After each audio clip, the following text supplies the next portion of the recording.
রাত ঠিক ৩টা বাজে হঠাৎ ভাবির রুম থেকে কেমন যেন জোরে চিল্লাচিল্লি শব্দ আসছে।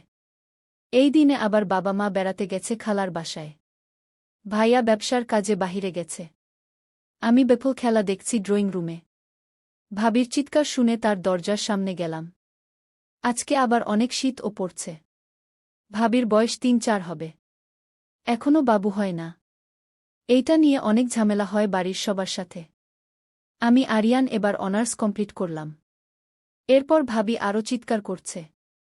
একবার মনে হচ্ছে ভাবিকে জিজ্ঞেস করি, কিন্তু ভয় হচ্ছে যদি কিছু মনে করে। এত রাতে তার রুমে আসলে কিন্তু আর ভয় পাইলাম না, সোজা ভাবির দরজা খুললাম। দরজা খুলে যা দেখলাম আমি নিজেও প্রস্তুত ছিলাম না। সম্পূর্ণ উলঙ্গভাবে রয়েছে ভাবি। আমাকে দেখে খুব তাড়াহুড়া করে কাপড় পরতে লাগল আর বলল, আরিয়ান তুমি কেন আসছ? আমি তখন বললাম, আমি খেলা দেখছি, হঠাৎ আপনার রুম থেকে অনেক শব্দ আসছিল, এই জন্য আসলাম। আসলে সত্যি সরি ভাবি, আমি বুঝতে পারি নাই। ভাবি তখন বলল, থাক, তুমি তো আমার দেবর। যেটা দেখছে এটা কাউকে বলিও না।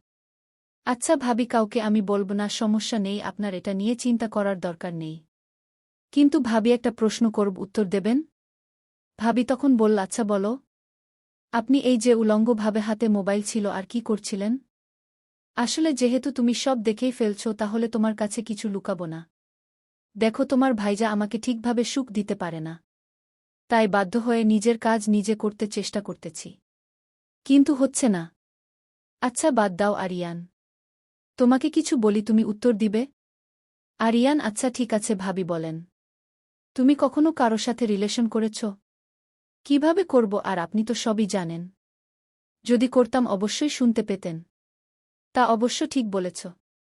ভাবি তখন বলল, আমাদের তো বিয়ে হয়েছে অনেক দিন ধরে, কিন্তু কোনো বেবি হচ্ছে না। তোমার ভাইয়াকে কতবার বলছি ডাক্তারের কাছে যেতে, কিন্তু সে যায় না।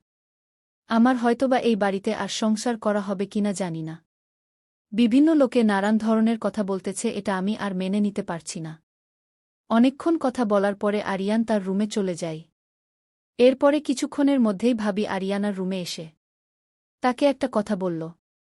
এমনভাবে বলল আরিয়ান না করতে পারল না। আরিয়ান তখন বলল, দেখো ভাবি, এটা কিন্তু অন্যায়।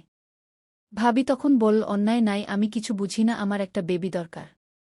তোমার ভাই তো আমার একটা বেবি দিতে পারল না। তুমি যদি না কর, তাহলে আমার এই বাড়িতে থাকা সম্ভব না। আরিয়ান অনেক চিন্তা ভাবনা করে বল, আচ্ছা ভাবি ঠিক আছে, কিন্তু এই কথাটা কাউকে বলতে পারবেন না। এটা আমার সাথে ওয়াদা করতে হবে। ভাবি বল, আচ্ছা ঠিক আছে, আমি কাউকে বলবো না। কিছুক্ষণের মধ্যে দুজনই অন্তরঙ্গ হয়ে গেল। একে অপরে দুজন দুজনকে সুখ দিতে ব্যস্ত হয়ে পড়ল। হঠাৎ কিছুদিনের মধ্যেই ভাবি প্রেগন্যান্ট হয়ে গেল। আমি অনেক ভয় পেয়ে গেলাম, যদি ভাবি কারো কাছে বলে দেয় বাচ্চাটা আমার। কিন্তু সেটা ভাবি আর বলে নাই। বাড়িতে সবাই সেই খুশি ভাবিকে নিয়ে, এদিকে আমার মা বলে আমার লক্ষ্মী বৌমা।